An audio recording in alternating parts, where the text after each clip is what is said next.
गणित कक्षा 9 प्रश्नावली यह प्रश्न है 1.3 का प्रश्न 3 का 1। कक्षा 9 प्रश्नावली 1.3 का तीसरा। निम्नलिखित को P बटे Q के रूप में व्यक्त कीजिए, जहां P और Q पूर्णांक हैं तथा Q बराबर नहीं है, 0 है। इसमें 3 प्रश्न हैं। पहला है 0.6 आवर्त, दूसरा है 0.47 आवर्त, तीसरा है 0.001 आवर्त। यहाँ पे ध्यान देना है कि जो पहला है उसमें 1 अंक के ऊपर आवर्त है, दूसरे में भी 1 अंक के ऊपर आवर्त लगा है, जबकि यहाँ पे 4 के ऊपर आवर्त नहीं लगा है। तीसरे में है 0.001 आवर्त, इसमें तीनों के ऊपर आवर्त लगा हुआ है। आइए इसको हल करते हैं। देखिएगा, पहला हल करेंगे 0.6 आवर्त। यहाँ पे x मान के चलते हैं, तो लिख लेते हैं माना कि x है ना, x बराबर 0.6 आवर्त, इतना मान लिए। इसको इस तरह से भी लिख सकते हैं, जैसे मान लीजिए 0.6 है तो 0.666 डाट डाट कर सकते हैं, ठीक है, इस तरह से लिख सकते हैं। अब x बराबर हम मान लीजिए कि 0.6 आवर्त मान लिए हैं। यहाँ पे देखते हैं कि आवर्त कितनी संख्याओं के ऊपर लगा है, कितने अंकों के ऊपर। तो केवल 1 अंक के ऊपर लगा है, यानी क्या करेंगे, यहाँ पे ध्यान दीजिएगा, जब आवर्त जितने अंक के ऊपर लगा रहेगा उतने के हिसाब से गुणा करेंगे। जैसे मान लीजिए यहाँ पे 0.6 आवर्त है, यानी 1 अंक पर के ऊपर आवर्त लगा हुआ है, तो यहाँ पे 10 का गुणा करेंगे। यदि यहाँ पे मान लीजिए इतना होता, इस तरह से, यानी 0.666 होता, तो फिर यहाँ पे कितने जीरो लगा के गुणा करते हैं, 1 2 3, तो 1 लिखते हैं, 1 2 3, यानी 1000 का गुणा करते हैं। ये बात ध्यान रखिएगा। आइए इसको हल कर लेते हैं, फिर आगे प्रश्न के साथ डिटेल्स में जानेंगे। देखिए यहाँ पे चाहे तो लिख सकते हैं, यहाँ 1 अंक की पुनरावृत्ति है, अतः 10 से गुणा करने पर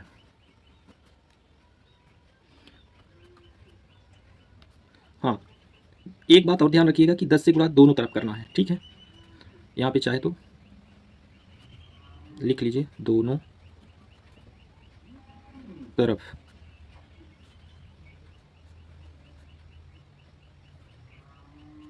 दोनों पक्षों में, ठीक है। दोनों पक्ष कौन कौन से हैं, जैसे यहाँ पे लिख लिए थे 0.6 आवर्त, x बराबर था, तो इधर भी 10 का गुणा कर देंगे और इधर भी 10 का गुणा कर देंगे, ठीक है।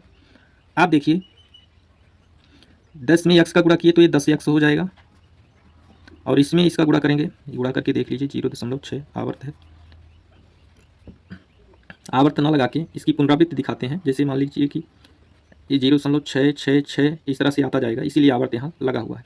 तो यदि यहाँ पे हम 10 का गुणा करेंगे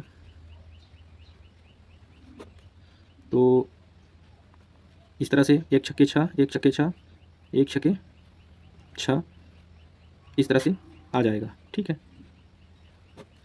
जोड़ लेंगे 6 6 6 0, यहाँ पे 1 2 3 अंक पर, अंक के बाद दशमलव लगा है तो लगा लेंगे 1 2 3, यानी कि 6.66, ठीक है। तो यहाँ लिखेंगे 6.66, आवर्त तो ही है, ठीक है, यानी इस तरह से भी लिख सकते हैं।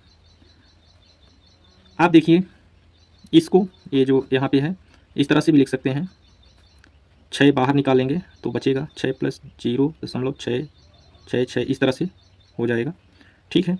आप देखिए इतने बराबर क्या x माने थे कहीं पे, ये देख लीजिए, x बराबर चाहे तो 0.6 आवर्त या फिर इस तरह से 0.66 डाट डाट कर दिए थे, यानी अनंत तक जाएगा। ये मतलब कई संख्याएं आएंगी, कई अंक आएंगे, लेकिन 6 समाप्त नहीं होगा, इसकी पुनरावृत्ति होती रहेगी। तो x बराबर 0.66 यहाँ पे देख रहे होंगे माने थे, तो इसके जगह पे x लिख सकते हैं, ठीक है। तो 10 यक्स बराबर 6 प्लस यक्स।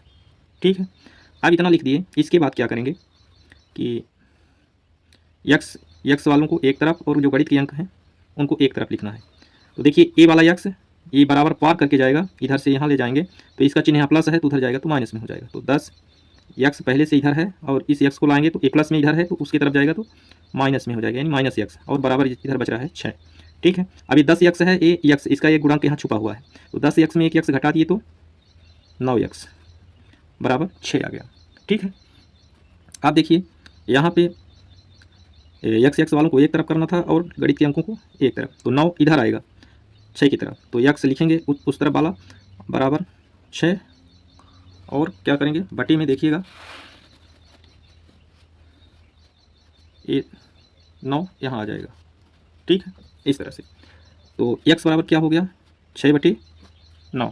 अब इस एक कटता है 2 से या 3 से, जैसे देखिए 3 दूना 6 और 3 त्रिका 9, या ठीक है, यानी जिस संख्या से अंश कट रहा है उसी संख्या से हर भी कटे तभी काटेंगे, नहीं तो नहीं काटेंगे। तो 3 का पहाड़ा पढ़ने पर 2 बार में 6 आ जाता है और 3 का पहाड़ा पढ़ने पर 3 बार में 9 आ जाता है, तो इसलिए ये कट रहा है। तो इस प्रकार ये हो गया यक्स बराबर 2/3। ठीक है, तो अतः यहाँ लिख लेंगे, अतः 0.6 आवर्त बराबर होगा 2/3, बस यही आंसर होगा। ओके, तो इसी प्रकार दूसरा तीसरा हल करेंगे अगली वीडियो में। ठीक है, जस्ट इसी के पीछे वो वीडियो रहेगी, वहाँ पे हल करेंगे। आज इतना ही, मिलेंगे पुनः अगली वीडियो के साथ। धन्यवाद।